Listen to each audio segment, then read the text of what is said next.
This program contains dramatizations of the dark events in Salem Village in 1692.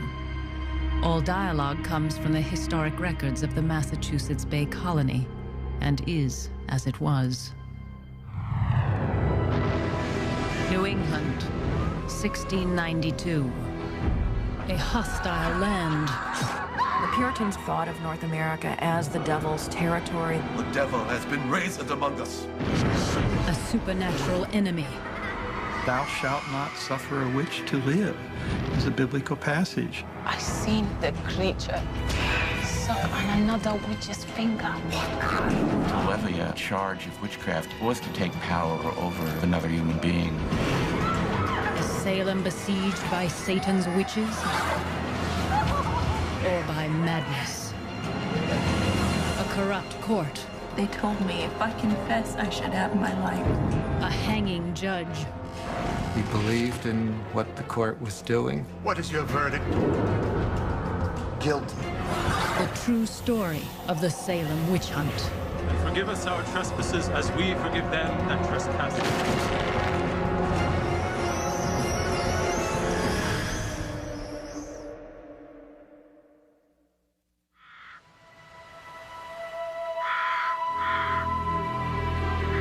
In many ways, for many years, hath the devil been essaying to destroy the kingdom of our Lord Jesus here.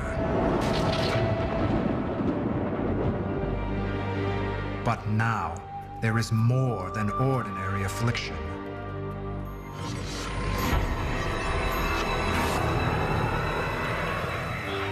October 1692. Residents of the Massachusetts Bay Colony believe they are being attacked by a conspiracy of witches. A hunt is on to root out the forces of evil. Trials are being held in Salem town. 20 have been executed, and over 100 accused witches are in prison. The devil has decoyed a fearful knot of malicious creatures to lift themselves in his horrid service. 29-year-old Cotton Mather has been asked by the governor of the colony to write an account of the crisis. The things confessed by witches and the things endured by others will be the subject of this account of our affliction.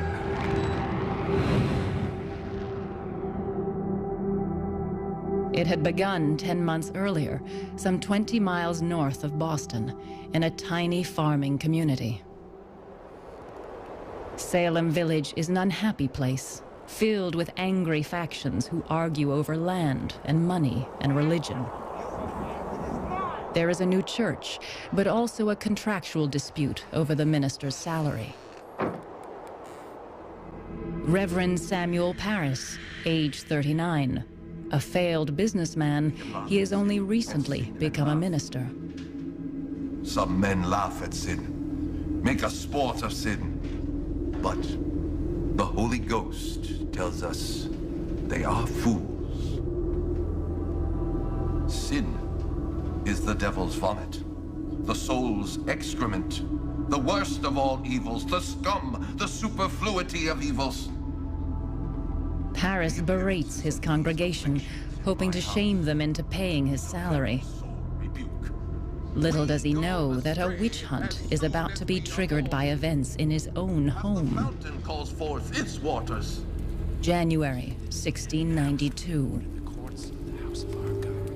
Mr. Samuel Parris, pastor of the church in Salem Village, had a daughter of 9, Betty Parris, and a niece of about 11 years of age, Abigail Williams, sadly afflicted of they knew not what distempers. These children were bitten and pinched by invisible agents.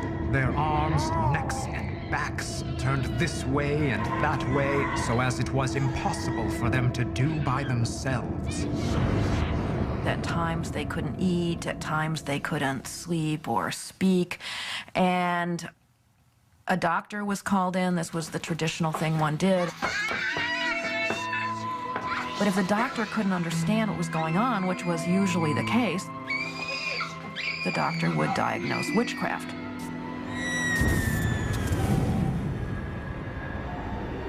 Witchcraft is an accepted reality in 17th century New England.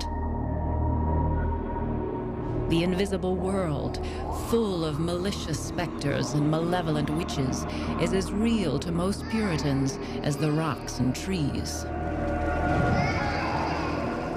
Witches were nasty people who went around cursing and producing damage. If you didn't give me something that I asked for, I might put a curse on your cattle, and 2 weeks later, your prize heifer might die. It was a pervasive belief at the time. It was built into the legal code of the common law. It was a crime as well as a sin. The crime of witchcraft is punishable by death. Cotton Mather had written a highly popular book 3 years earlier about bewitchings, including an account of 4 children named Goodwin, who, Mather said, were being tortured by invisible witches. The Goodwin children accused a woman known as Goody Glover as the person who had bewitched them. Goody Glover was brought to trial. She seems to have been Irish. She claimed to only speak Gaelic. They tried to get her to recite the Lord's Prayer, and Cotton Mather says in his book that no matter how many times they repeated it to her, she could not recite it accurately, and he regarded that as a sign that she was a witch. It was believed that no witch could accurately say the Lord's Prayer. Goody Glover was hanged in Boston on November 16th, 1688, for witchcraft. Witchcraft has its roots in folk magic. Since prehistoric times, there have been people who believe that charms and spells can improve fertility of crops and animals, fight sickness, show the future, or punish enemies. One early pagan god was half human, half goat. Early Christians added the wings of a fallen angel to make this their image of Satan. This cloven-hooved devil needed servants to do his bidding. So he recruited witches, generally women, occasionally men, asking them to sell their eternal soul in exchange for some sexual pleasure or earthly favor. The deal was then documented in his book, where the witch made her mark in blood.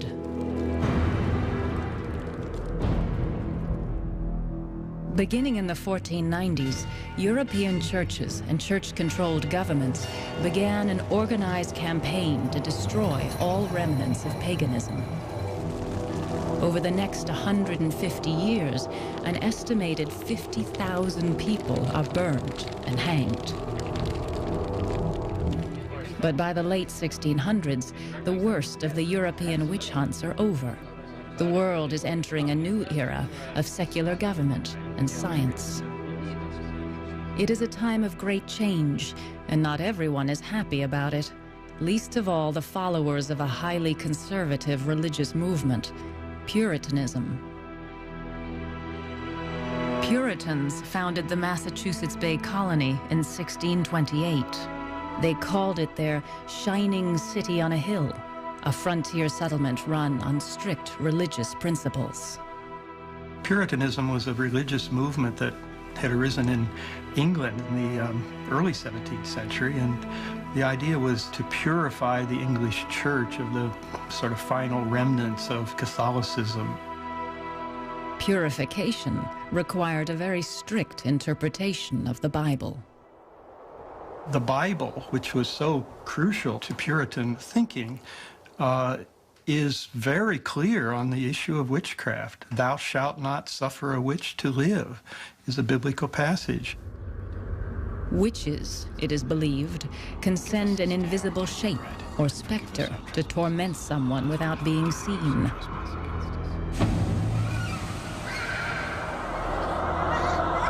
Betty and Abigail act as if they are being hit by invisible forces.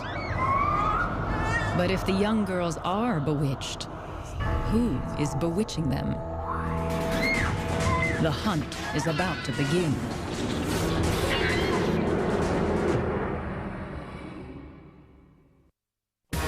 Time Machine. You are watching Witch Hunt on the History Channel.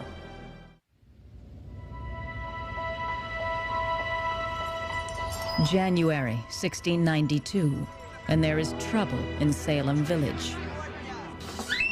The minister's daughter and niece are exhibiting bizarre behavior. The village doctor says the girls are bewitched, but by whom? A neighbor suggests a folklore method for finding the witch. Paris's slave woman Tituba follows the neighbor's instructions. Paris's Indian servant afterward confessed that without the knowledge of her master, she had taken some of the afflicted person's urine, and mixing it with meal had made a cake and baked it to find out the witch. This witch cake is fed to a dog who, according to folk wisdom, will point the way to the guilty party. This clearly doesn't come out of Puritan theology. It comes directly out of popular magic culture, the kind of thing that Puritans were trying to suppress. Reverend Paris is outraged. A church member has gone to the devil for help against the devil. And by this means, it seems, the devil has been raised among us, and his rage is vehement and terrible. Reverend Paris orders prayer and fasting to counteract the witchcraft. But the girls' strange behavior continues, stopping and starting unpredictably for weeks. Over 3 centuries later, it is difficult for us to believe that the children's fits were induced by invisible witches. But if they weren't bewitched, what was going on? I don't have a theory about the first fits in Salem Village. What we do know is that the fits that the little girls in Paris's household suffered are very similar to the fits of the Goodwin children and other children in England and America who were raised in pious homes. Children in 17th century Western society were not so much objects of affection within a family as they were sources of labor and young sinners who needed to be disciplined into good behavior. We go astray as soon as we are born. Undutiful children are the children of Satan, and unto Satan they shall go into the everlasting fire prepared for the devil and his angels. We can interpret it as children who are very deeply affected by concern for the ultimate fate of their souls. It seems to be a not usual but not unusual kind of pattern.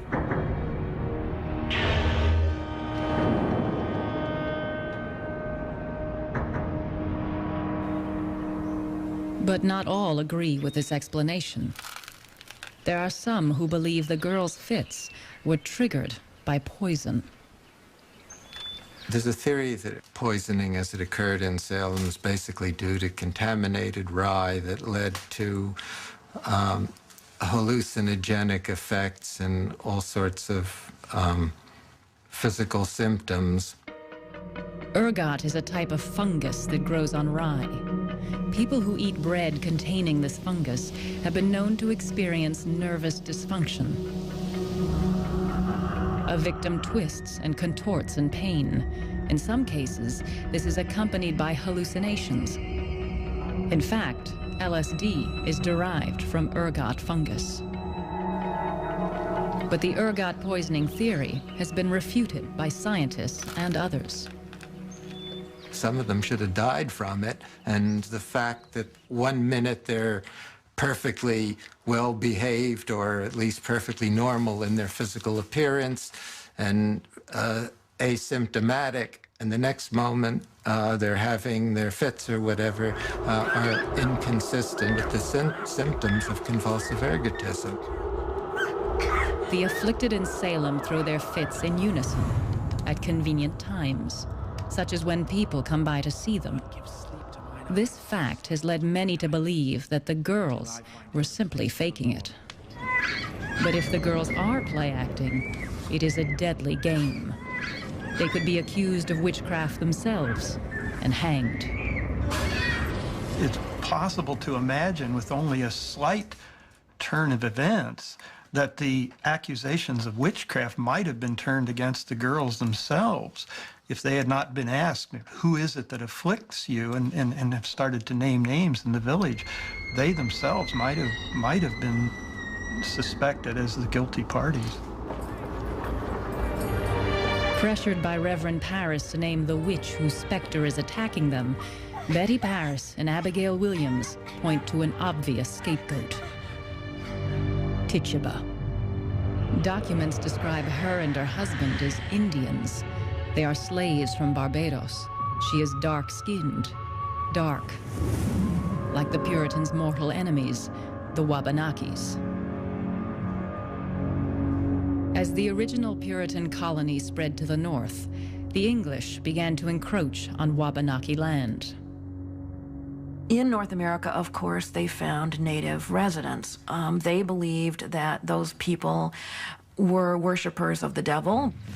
They also thought that the Native Americans did not really have a right to the land because they didn't cultivate it, and therefore the land was pretty much free for the taking. But as the Indians see it, the Puritans are trespassers, and worse. When a group of Wabanakis come to a town to trade, the militia captures them and sells them into slavery. They were mostly women and children. As you can well imagine, this angered the Wabanaki people to no end, and they were infuriated by the treachery that had led to the capture of so many of their people. Starting in 1675, the Wabanaki tribes launch a series of wars against the English.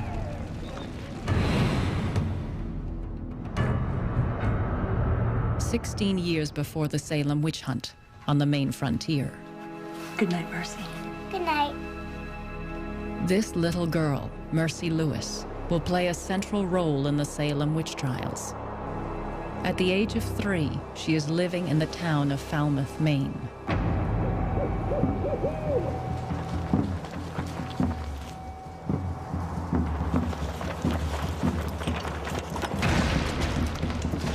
The attack is swift and brutal.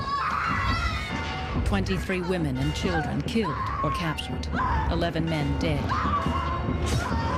Mercy's grandparents, aunts, uncles, and most of her cousins are among the victims.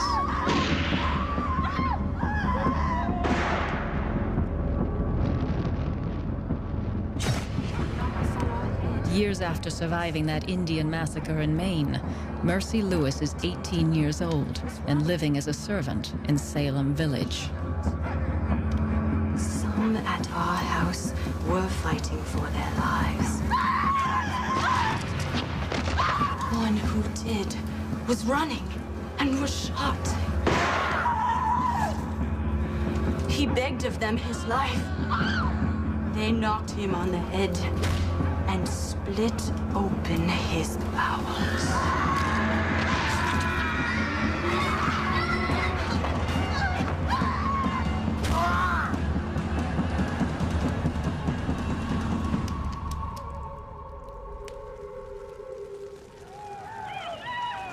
A 10-year truce with the Indians is coming to an end. News is grim. The town of York, Maine, is in flames. 50 dead, 100 taken into captivity by the Wabanakis. In January 1692 in Salem Village, it would have been bitter cold, and the news came from York about the Indian raid, not all that far away, and people must have been terrified. Soon after hearing news of renewed Indian attacks, Mercy Lewis begins throwing fits. just like Betty and Abigail, and they are joined by others. Mercy Lewis works for the Putnam family. Ann Putnam Jr., age 12, Ann's mother, age 30, and Ann's cousin, Mary Walcott, 17. All are now acting bewitched. And it's spreading. Salem Village is a very small community, and all the afflicted would have known each other very well. There were little girls, there were teenagers and 20-somethings, and then there were some married women who were also afflicted.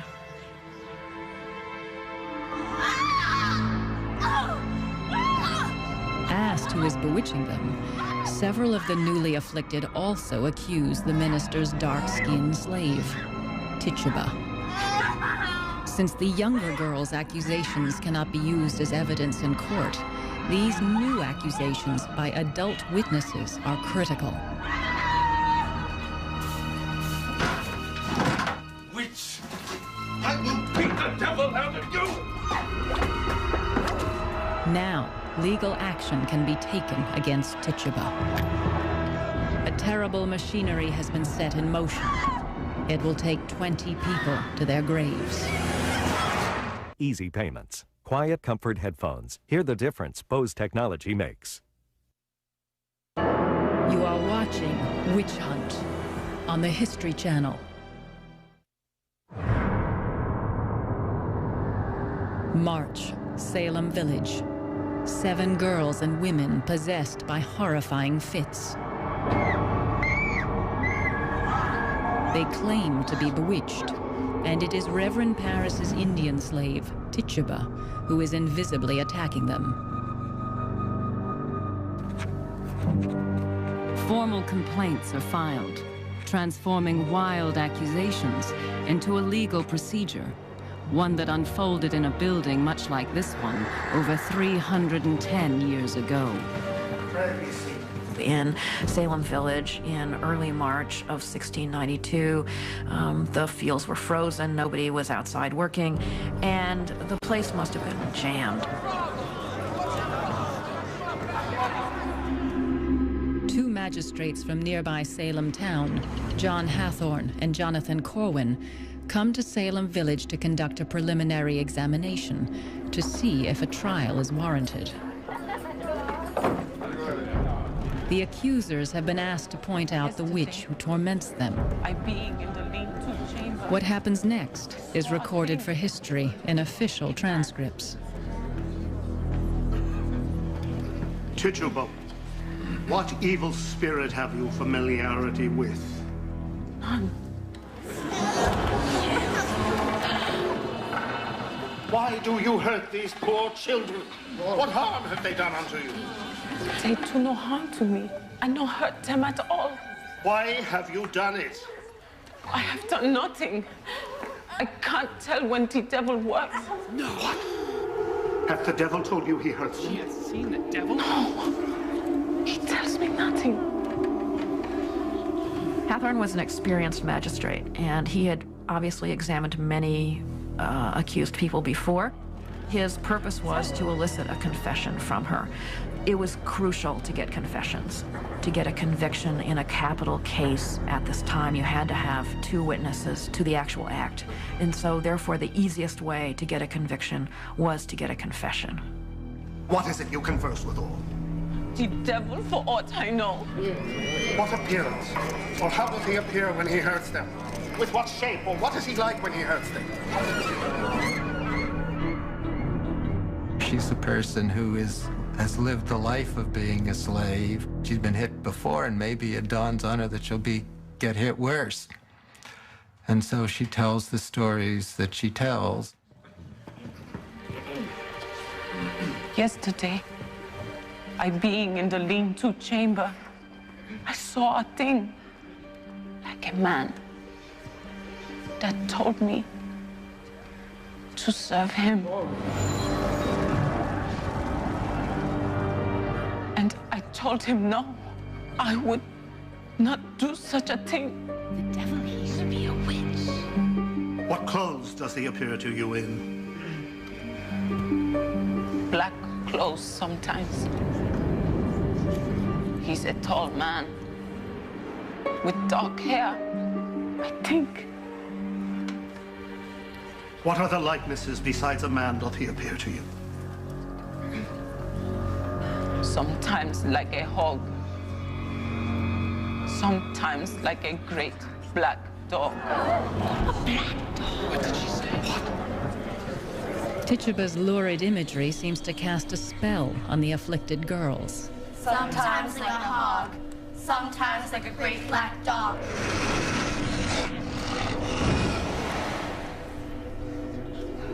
I seen a yellow bird suck on another witch's finger. I seen a yellow bird suck on another witch's finger.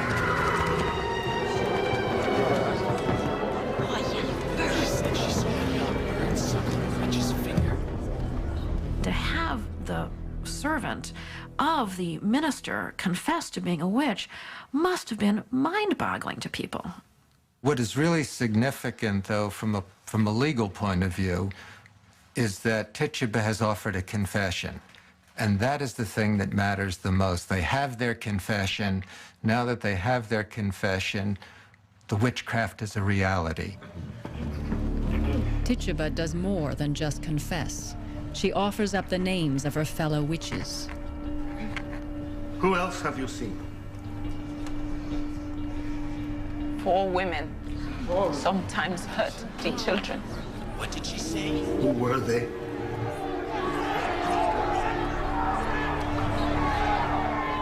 Goody Osborne.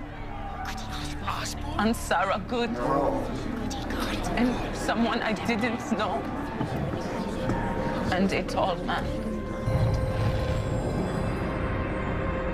One of the interesting things that Tituba said was that she had seen the Devil's Book and it had these other signatures in it, so that the people in the community would have known that they had to go look for other witches. This is only an examination, not a trial. Magistrates Hathorne and Corwin do not have legal authority to convict and pass sentences, but they do have the power to place suspects in custody. Tituba is taken away to jail, along with 2 other witches, Sarah Good, a beggar with a bad temper, and Sarah Osborne, a woman of supposedly loose morals. Both deny vehemently that they are witches. But Tituba has mentioned more witches and wizards, 9 in all. That means 7 others are still at large in the village. The hunt is on. Martha Corey, about 60 years old, is a respectable church member married to a prosperous, though argumentative and uneducated farmer, Giles Corey. The first 3 women accused were in one form or another outcasts in the village, which was really quite a typical pattern for incidents of witchcraft accusation. Martha Corey was a full-fledged, full-covenant member of the Salem Village Church. If Martha Corey could be a witch, then anyone could be.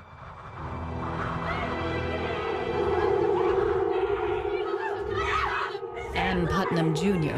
and Mercy Lewis claim that Martha Corey's specter torments them.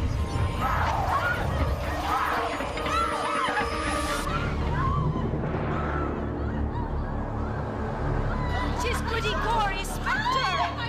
Leave her be! Her specter is loose! Stop tormenting them! You are now in the hands of authority. Tell me now why you hurt these persons. I do not. Who don't? Pray, give me leave to go to prayer. I wish to go to prayer. Pray, give me leave We to did go not to send prayer. for you to go to prayer. We came to be a terror to evildoers. Tell me why you hurt these. I am an innocent person. I have never had to do with witchcraft since I was born. I am a gospel woman. Do not you see how these complain of you? Lord, open the eyes of the magistrates and ministers. Lord, show his power to discover the guilty. Tell us, who hurts these children? I do not know.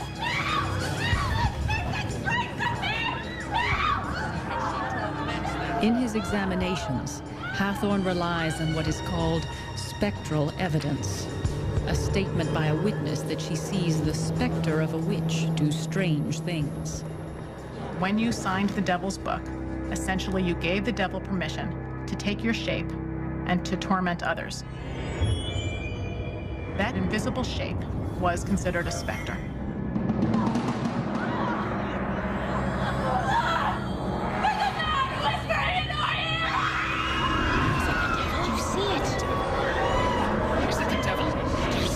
Say to you? We must not believe what all these distracted children say. Cannot you tell what that man whispered? I saw nobody. But did you not hear? No. If you expect God's mercy, you must look for it in God's way, by confession. Do you not see how these afflicted to charge you? Stop biting her lips! I order you to stop biting your lip. Look what you do to these girls. What harm is there in it? I can't unclench my hand! Stop biting her!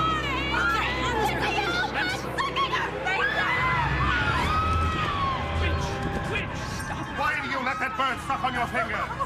The Lord have mercy. Tell me why you hurt these children or who don't. But I have no hand in it. But if you will all go hang me now, how can I help it?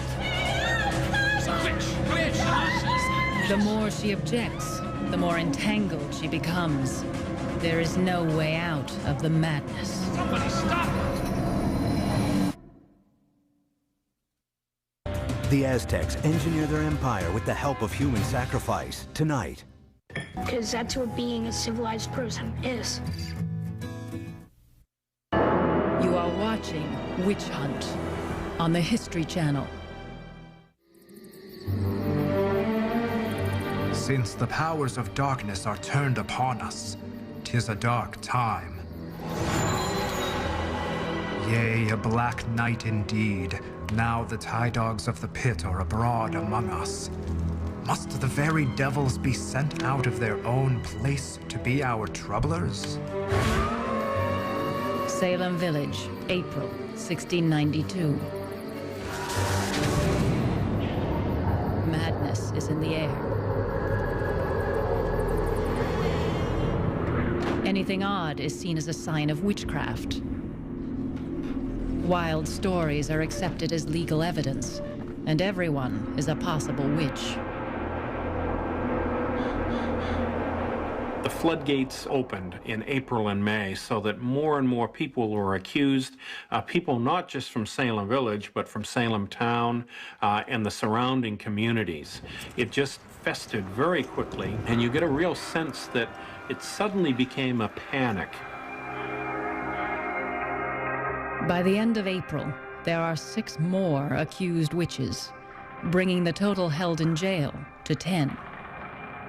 Salem was a primary jail, but it was really supposed to only operate for awaiting people to go to trial and not being a place where you put them for months at a time. The wooden jail is a deep freeze in winter and an oven in summer. Hygiene was basically some kind of a pot by one of the walls, and if you've got a lot of people and you don't change the pot on a regular basis, I think it was very, very difficult for them. If a person is a witch, it is often assumed that her family might be as well.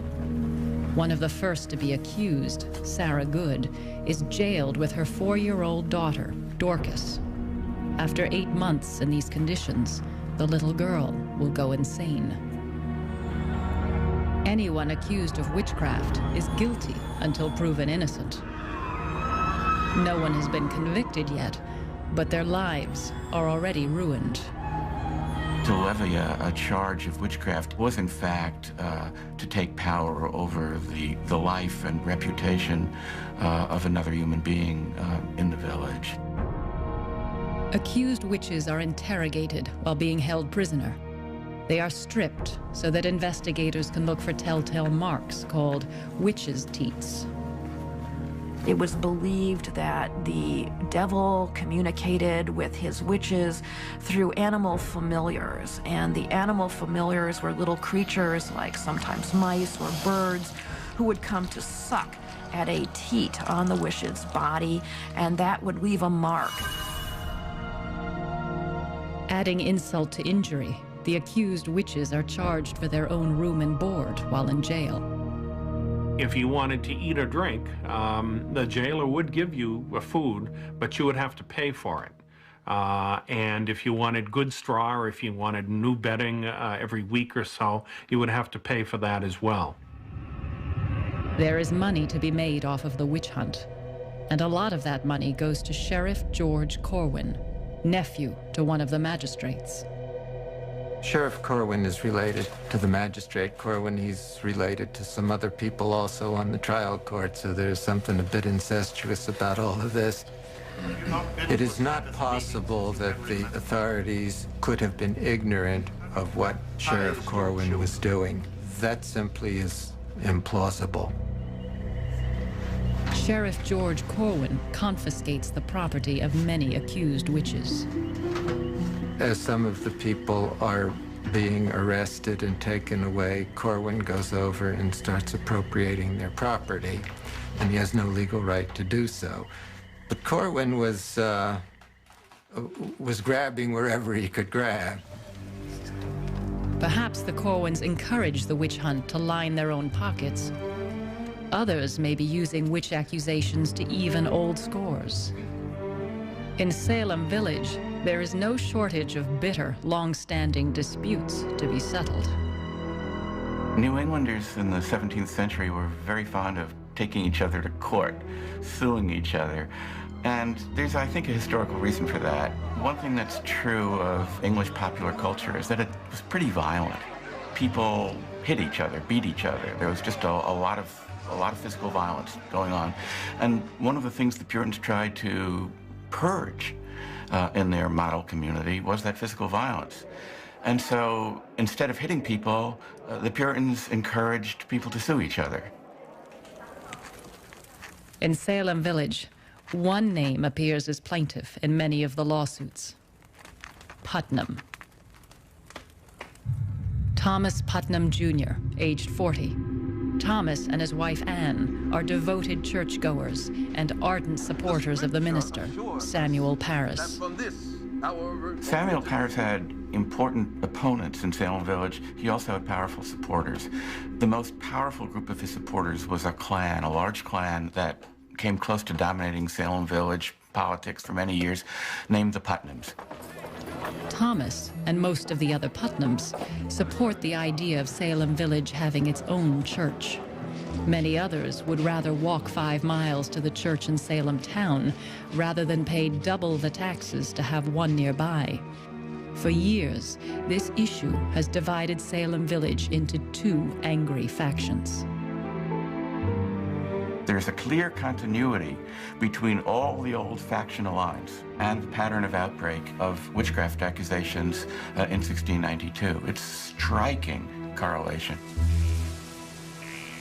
Thomas Putnam and the women in his family, his daughter, wife, niece, and the servant, Mercy Lewis, are behind 181 accusations of witchcraft. Thomas's brother, Edward, participates in 13 cases. Brother-in-law Jonathan Walcott in an additional 7 witch hunts. People who have done the Putnam clan wrong are dragged in on charges of witchcraft, like George Burroughs. Reverend George Burroughs, aged 42, a Harvard graduate, witty, married 3 times. He had held Samuel Parris's job as minister of Salem Village 10 years prior, from 1680 to 1683. The period of the ministry of George Burroughs in the village was a very contentious one. The villagers began to withhold his salary, which was their standard tactic when they started to feud with their ministers. And that meant that Burroughs could not repay his own debts. Burroughs had borrowed money from a Putnam. When he couldn't repay it, Burroughs was arrested. But he successfully argued in court that he couldn't repay debts until the town paid his salary. Though the debt is finally repaid, the Putnams never forget their humiliation in court.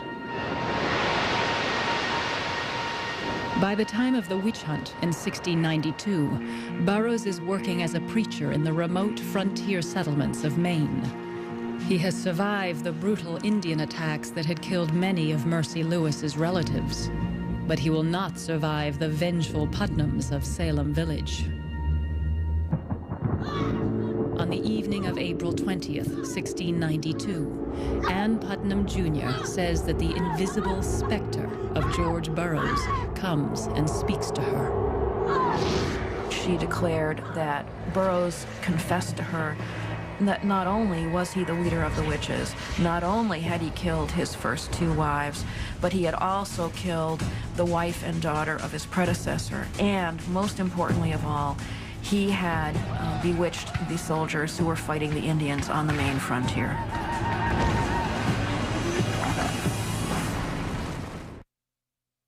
Using only 10 on the History Channel. Every time! You are watching Witch Hunt on the History Channel.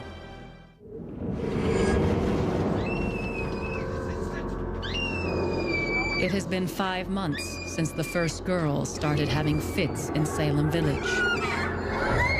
Now, in May 1692, the hunt for the witches who caused those fits is about to become a crisis for the entire Massachusetts Bay Colony. Have you baptized your children? George Burroughs has been brought to Salem Village, all the way from Maine. Sabbath meeting since you can remember. During preliminary questioning, Reverend Burroughs displays a defiantly relaxed attitude toward religious ritual. When did you last partake in the Lord's Supper? It is so long since I cannot tell. Have you not been to a Sabbath meeting since you can remember? I was at meeting one Sabbath at Boston, part of the day, and at Charlestown, part of a Sabbath. The sacrament happened to be at both, but I did not partake of either. Is your house at Casco Bay haunted and filled with toads, as some say?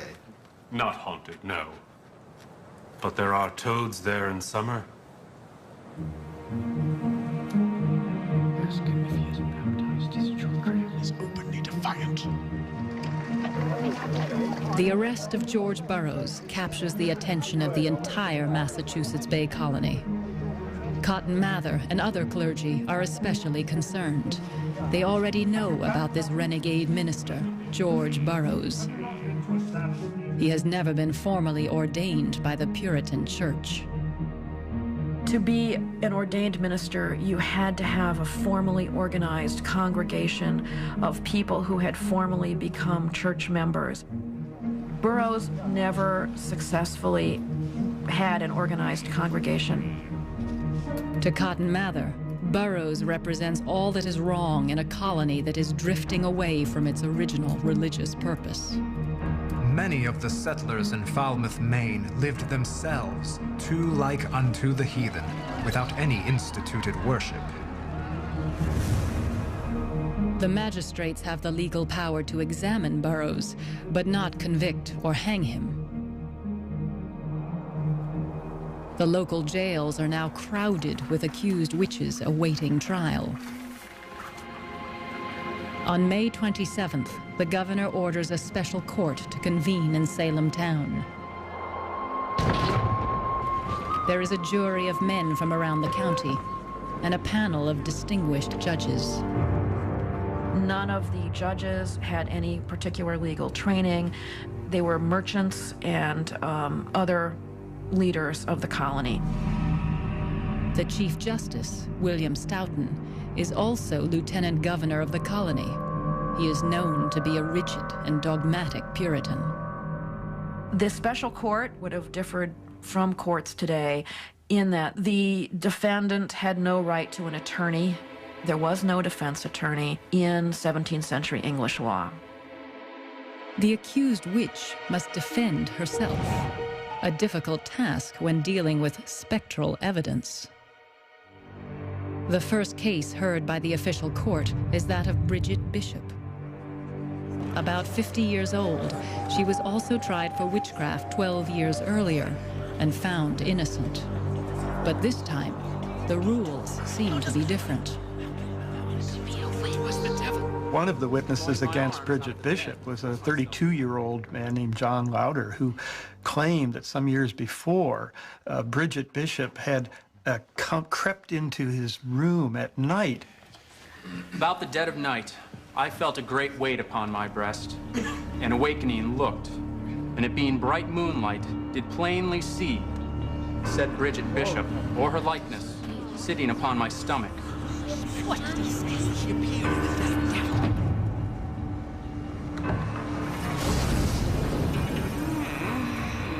Now, of course, this was not literally Bridget Bishop. This was the specter of Bridget Bishop. This was Satan who had taken on the form of Bridget Bishop. And I had not the power in my hands to resist or to help myself.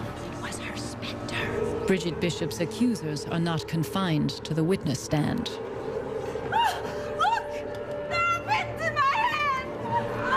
People saying that Bridget Bishop is tormenting them disrupt the trial. They completely influence, completely dominate all the courtroom proceedings. Now, this is very interesting because a defense lawyer would absolutely just stop the proceeding immediately and ask for the girls to be excused from the courtroom because their presence was just too prejudicial.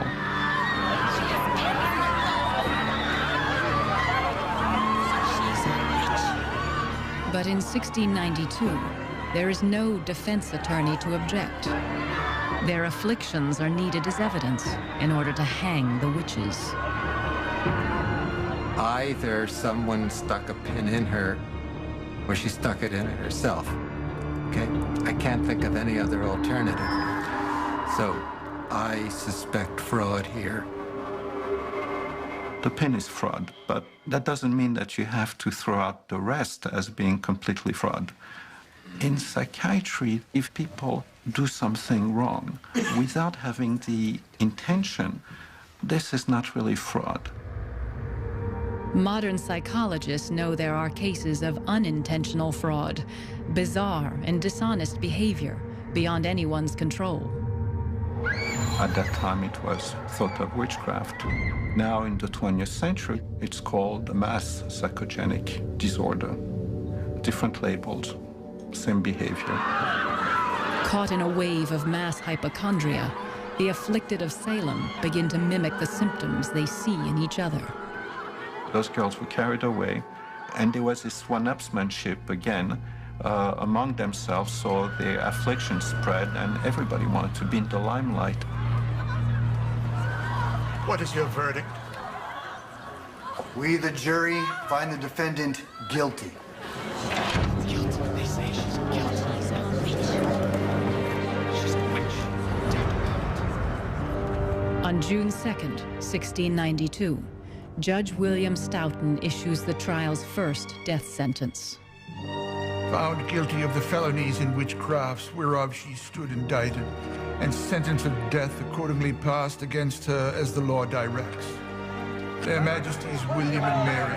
Now, King and Queen, allow you that upon this Friday, being the 10th day of this instant month of June, you safely conduct the said Bridget Bishop from their Majesties' jail in Salem to the place of execution, and there cause her to be hanged by the neck until she be dead. No.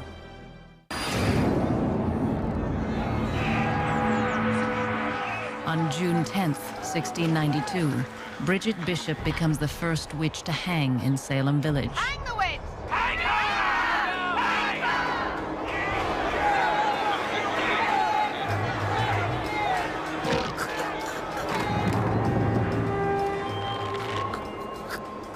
The person was turned off the ladder, and by swinging free, your neck was not broken. Instead, you slowly strangled to death, depending upon your weight.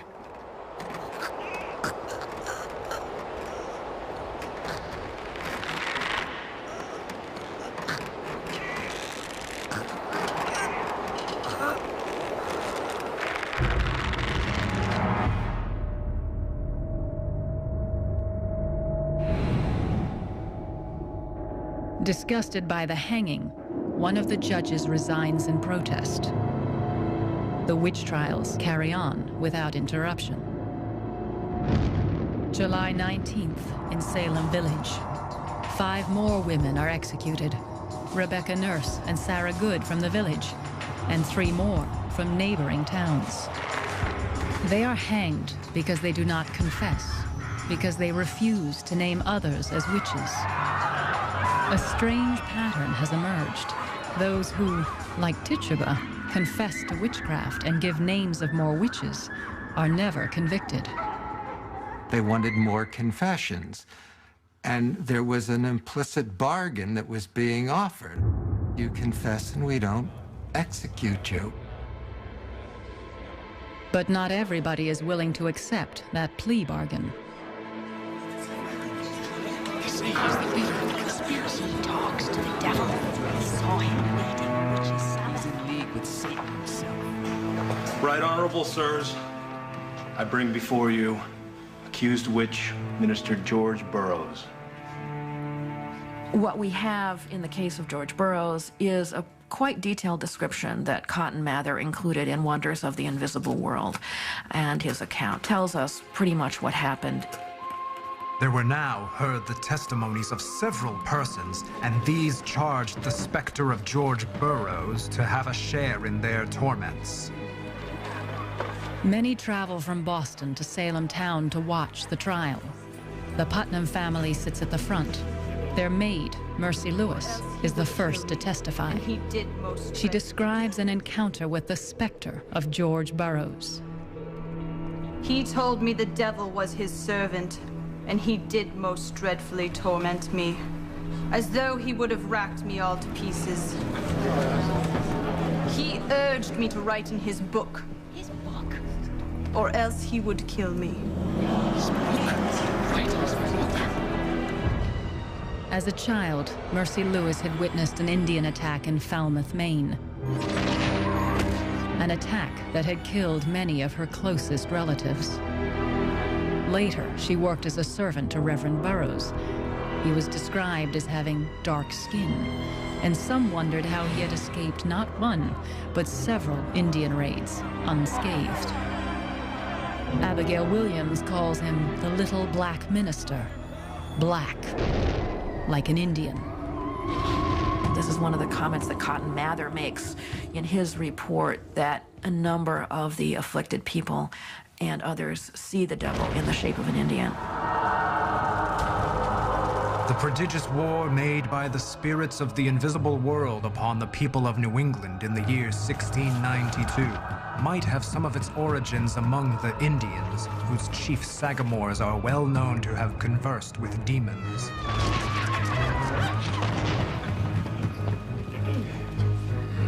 George Burroughs, have you anything to say in your defense? See what he's done? Look how he torments them! Stop him! Stop him! It's his specter! The court is crowded with witnesses against Burroughs. George Burroughs was accused by 8 of the confessed witches as being the head actor at some of their hellish rendezvous, and one who had the promise of being a king in Satan's kingdom. When one thinks of the status of a minister in Puritan culture, to identify a minister as, in fact, the leader of a demonic conspiracy, it must have been just a horrendous thought for the people of the day. It was totally shocking to Cotton Mather. It was almost beyond belief. Burroughs proclaims his innocence. He even goes a step further. He dares to challenge the very existence of evil specters. I maintain that there neither are nor ever were witches, that having made a compact with the devil can send a devil to torment other people at a distance. Why could he say there? It says there are specters. Burroughs' open defiance of Puritan theology is blasphemous. We, the jury, find the defendant guilty. Guilty? Guilty. Hang him! August 19th, the day of George Burroughs' execution. Minister Cotton Mather makes the long trek from Boston to witness the hanging.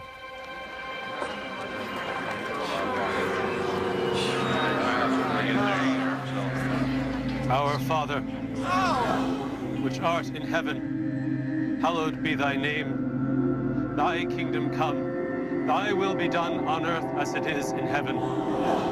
With the noose around his neck, Burroughs begins to recite the Lord's Prayer. Cotton Mather himself has written that this is something witches can never do. Give us this day our daily bread, and forgive us our trespasses as we forgive them that trespass against us. And lead us not into temptation, but deliver us from evil. Amen. Imagine the presence of mind it must have taken as you're literally facing death to, I don't think I could remember the Lord's Prayer under those circumstances, but he did. And the record reports that the crowd almost literally began to surge forward to prevent this hanging. He recited the Lord's Prayer! Can't be with Hey! Hear me! Remember, George Burroughs is no ordained minister.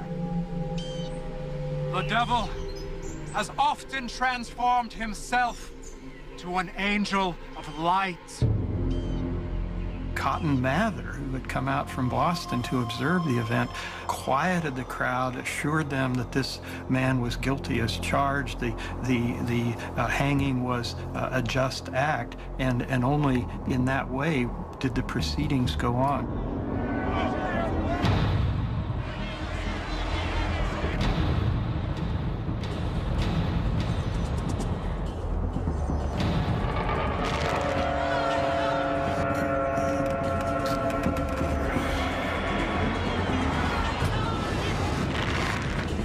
Burroughs is left to swing, slowly strangling to death. Cotton Mather's public endorsement of Burroughs' hanging will have deadly consequences. It heralds the bloodiest chapter of the witch hunt. The September executions. Ready to double your chances of landing the right job? The History Channel. September 1692. It is the final and bloodiest chapter of the Salem witch trials. By month's end, 9 more people will die by hanging. And worse. Giles Corey, husband to accused witch Martha Corey. Giles now finds himself accused in turn. But when Giles is brought to trial, he refuses to play along. Since this court had only found everyone that was brought before them guilty, he had decided that once he pled not guilty, he was not going to cooperate anymore. It was an exquisite protest on his part. Giles will not take part in the madness, and so becomes its victim. They tried to force him physically to plead. And the way they did that was to place him on the ground and then pile onto his chest an increasing number of stones. They kept piling more stones and waiting. It took 2 days. When he was asked, well, are you willing to plead now? He's reputed to have said, more weight.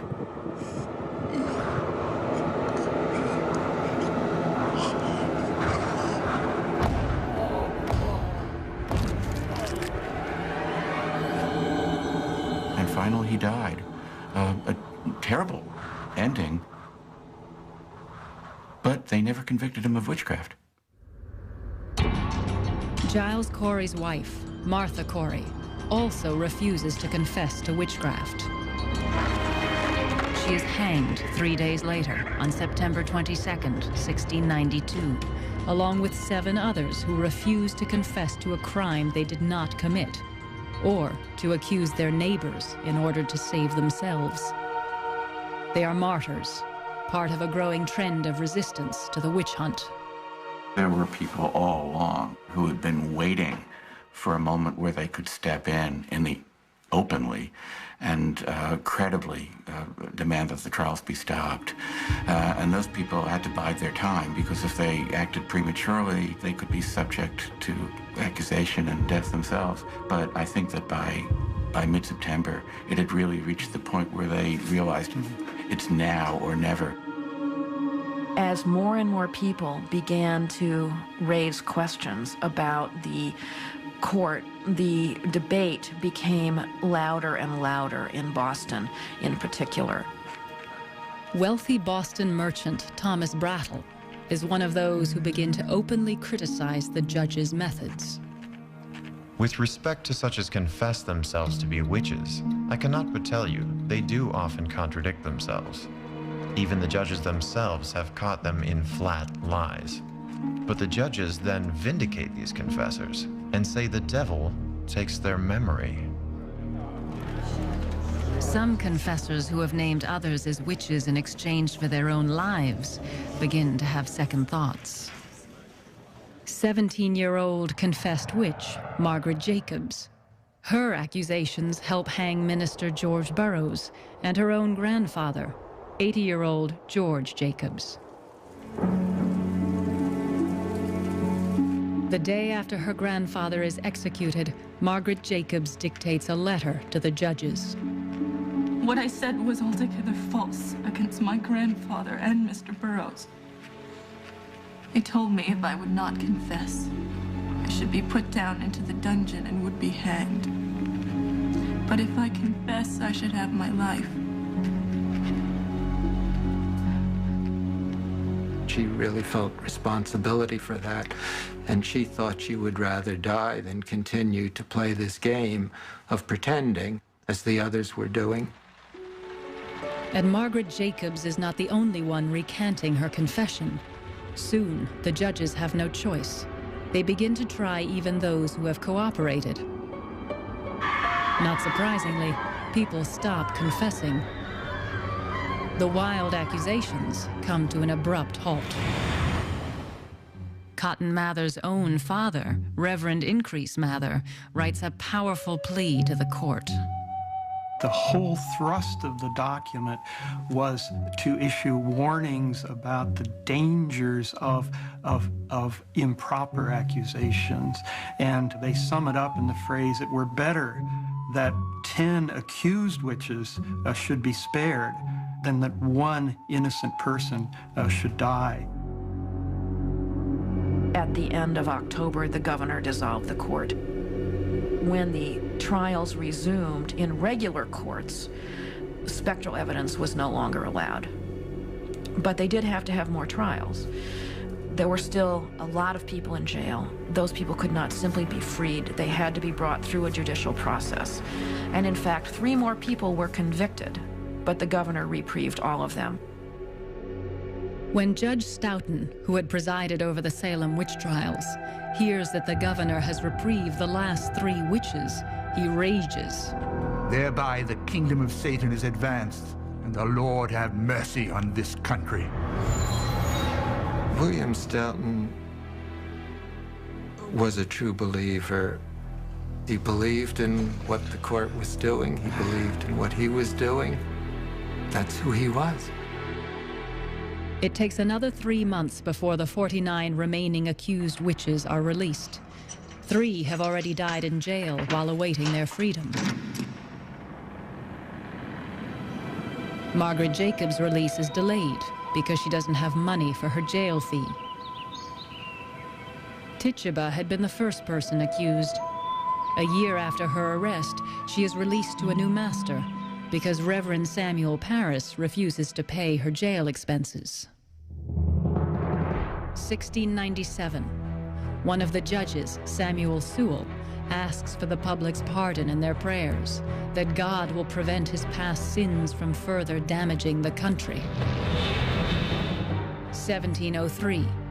The General Court of the Massachusetts Bay Colony throws out most of the evidence used in the witch trials. 1706. At the age of 24, Ann Putnam Jr. makes a formal apology to her church and to the families of those she helped execute. I did it not out of anger, malice, or ill will to any person. But what I did was done ignorantly, being deluded by Satan. 1711. The colony begins the process of paying some monetary compensation to families of the accused. But Sheriff George Corwin never returns the property he confiscated illegally. Hathorne continues to live in Salem until his death on the 10th of May, 1717, age 76 years. He never apologizes. After 1692, there are no more prosecutions for witchcraft. People didn't stop believing in witches overnight, but the legal system stopped dealing with accusations of witchcraft. The legal system was simply not willing to engage with the folk belief of individuals that their neighbors were witches any longer. It was too devastating, I think, psychologically. There were too many people who had died.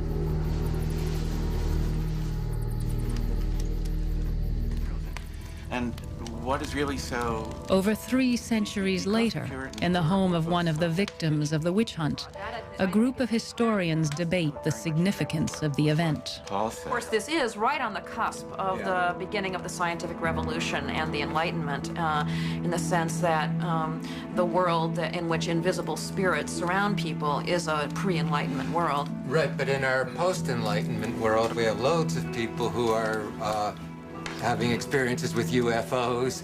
So I think this theory of progress, it just isn't linear. There is such an assumption that we would know better now. Such an assumption that somehow, if only we had been there, that we would have stopped it immediately. We would have seen through it. And we would have known there were no specters. We would have known there were, and we would have told them how to handle it, and it would have worked. And yet it seems very clear that at the time, people of intelligence and goodwill were actually taken in. And clearly this was a very scary and difficult to interpret and very difficult to dismiss set of events.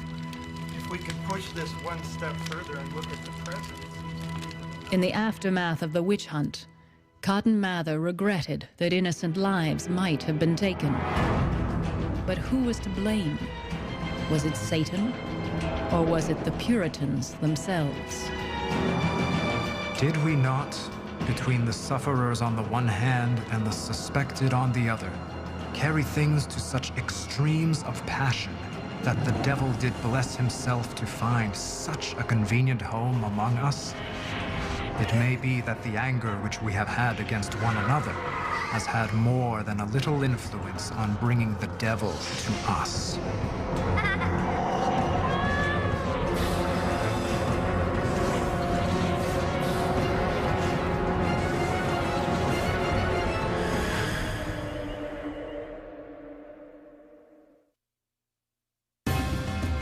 Fabulous palaces and temples, aqueducts, artificial islands.